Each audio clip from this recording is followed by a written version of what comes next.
ஹைப்பா, good morning. இன்றைக்கி எங்கள் செல்லக்குட்டியெல்லாம் குளிக்கிற நாள். வாங்க எல்லாரையும் சேர்ந்து குளிப்பாட்டிடலாம். அந்த வீடியோ தான் இப்போ பார்க்க போகிறோம். இவன் பேர் மைலோ. ஃபஸ்ட்டு இவனை குளிப்பாட்டிடலாம். இவன் மற்றவங்கள குளிப்பாட்டுறதை பார்த்தான்னா இவன் ஓடி போய் ஒளிஞ்சுக்குவான். சங்கிலியில் கட்டி நின்று குளிப்பாட்டவே முடியாது. அதனால் நைஸாக ஷாம்புவை கொண்டு வந்து ஓரமாக வச்சுட்டு தண்ணியெல்லாம் ஆன் பண்ணிவிட்டு இவரை கட்டிட்டு மெதுவாக குளிப்பாட்டினா தான் குளிச்சுட்டான். குளிக்கும் போது ஆல்ரெடி நான் சொல்லியிருக்கேன், இவன் கண்ணை பார்க்கக்கூடாது. கண்ணை பார்த்தா நம்மளை பார்த்து முறைப்பான். அதனால குளித்து முடிச்சாச்சு. இப்போ காயிற வரைக்கும் எப்படி இருக்கணும். அடுத்தது அவன் குளிக்கிறத பார்த்து இவன் எப்படி நடுங்கிட்டு உட்காந்துருக்கான் பாருங்கள். இவனுக்கும் தண்ணினா ரொம்ப அலர்ஜி. ரொம்ப நைட்டெல்லாம் குலைச்சான்னா பக்கெட்டில் பக்கத்தில் தண்ணி வச்சாலே குலைக்க மாட்டான், அமைதியாகிடுவான். அவ்வளோ தண்ணிக்கு பயம். இப்போ இவரும் நல்லா 2 டைம் ஷாம்பு போட்டு நல்லா குளிப்பாட்டியாச்சு. குளிச்சாச்சு. இப்போ வந்து பெஞ்சில் அவரும் கட்டி போட்டு நின்றுக்கிட்டு இருக்காரு. காஞ்சவனை தான் எல்லோரும் சாப்பாடு வேறு சாப்பிடணும். இப்போ அடுத்து முக்கியமான 2 பேரை குளிப்பாட்டணும். இவர் பேர் போல்டோ. இவருக்கு தண்ணினா பிடிக்கும். ஆனால் நம்மளா தண்ணி ஊற்றி குளிப்பாட்டினாலாம் அவருக்கு பிடிக்காது. ரொம்ப டென்ஷன் பண்ணிடுவான். அதனால் கடகடன்னு இவங்க 2 பேரையும் ஒன்றா விட்டு பாத்ரூம்லேயே வச்சு குளிப்பாட்டிட்டேன். ஏன்னா வெளியெல்லாம் ரொம்ப ஓடுவாங்க. எங்கள் போல்ட்டை வந்து கட்டி போடவும் முடியாது. இப்போ குளிச்சுட்டு தண்ணி உதறிட்டு நிற்கிறாங்க இல்லையா. அடுத்து வேகமாக நான் ஒரு 3 பேரை குளிப்பாட்டணும். நான் டைம் லாப்ஸ் வச்சுருக்கேன். 3 பேரும் வீடியோவில் விழுவாங்களான்னு தெரியாது. யாருன்னா ரென்னுன்னு ஒரு பூனைக்குட்டி, அப்புறம் வந்து டீன்னு ஒரு பூனைக்குட்டி, காப்பின்னு ஒரு பூனைக்குட்டி. இப்போ இவங்க 3 பேரையும் குளிப்பாட்டியாச்சு. துணியில் சுற்றி உட்கார வச்சுருக்கேன். இப்போ குளித்ததுக்கப்புறம் இவங்கெல்லாம் இப்படி தான் இருக்காங்க. சஞ்சம்மா, அது போல்டம்மா. போல்ட்டுக்கு சூப்பராக தலைவாருனா இவ்வளோ முடி வருது பாருங்கள். இவனை குளிப்பாட்டினா மெயினான விஷயம் இந்த மெயின்டெனன்ஸ் தான். கரெக்டாக நம்ம கொஞ்சம் ஈரம் கொஞ்சம் காஞ்சதுக்கப்புறம் வாரினோம்னா அதுக்கப்புறம் முடி கொட்டுறது ஓரளவு கண்ட்ரோல் ஆயிரும். இன்னும் வெயில் காலத்தில் அவனுக்கு ரொம்ப அதிகமாக கொட்டும். இவனோட குட்டி அளவுக்கு வந்து முடி வரும். அந்த அளவுக்கு வரும். அதுக்கு கண்ணு மூஞ்சி வச்சா இவனை மாதிரியே இருக்கும். அவ்வளோ புசு புசுன்னு இருக்கும். இப்போ எல்லாம் குளிப்பாட்டி வாரி ஏறி முடிச்சாச்சு. இவ்வளோ முடி இருக்கு பார்த்தீங்களா. ஒரு தலையணையே செய்யலாம், அவ்வளோ முடி வருது. இப்போ பூனைக்குட்டியெல்லாம் எப்படி விளையாடுதுன்னு பார்ப்போமா. இப்போ பெரியவன் பேர் ரென்னு, சின்னவன் பேர் காப்பி. இவங்க 2 பேரும் வந்து நல்லா சண்டை போட்டு விளையாடுவாங்க.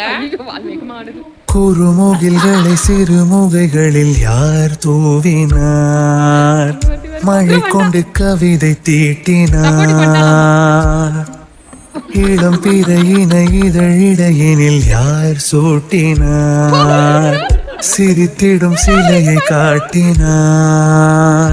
எறும்புகள் சுமந்து போகுதே சர்க்கரை பாறை ஒன்றினை, இருதயம் சுமந்து போகுதே இனிக்கிற காதல் ஒன்றினை, என் சின்ன நெஞ்சின் மீது இன்ப வாரமேற்றி வைத்ததார்.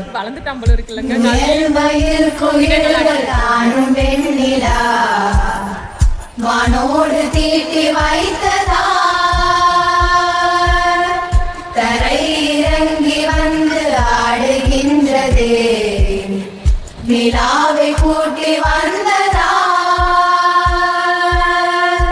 கம்பன் சொல்ல வந்து ஆனால் கூச்சம் கொண்டு எழுதா ஓருவமை நீ, வர்ணம் சேர்க்கும் போது வர்மன் போதை கொள்ள முடியா ஓவியமும் நீ. எலோரா சிற்பங்களும் மீது காதலுறும், உயிரே இல்லாத கல் கூட காமமுறும், உன் மீது காதல் கொண்ட மானுடன் தான் என்ன ஆகுவான். முயல் குயில்கள் தானும் வெண்ணிலா, வானோடு தீட்டி வைத்ததா, தரை இறங்கி வந்து ஆடுகின்றதே, நிலாவை கூட்டி வந்ததா.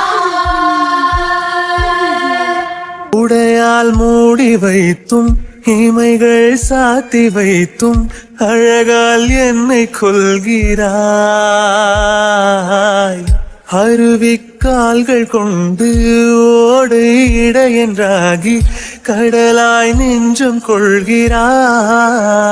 கடலில் மீனாக நானாக ஆடையிடு, அலைகள்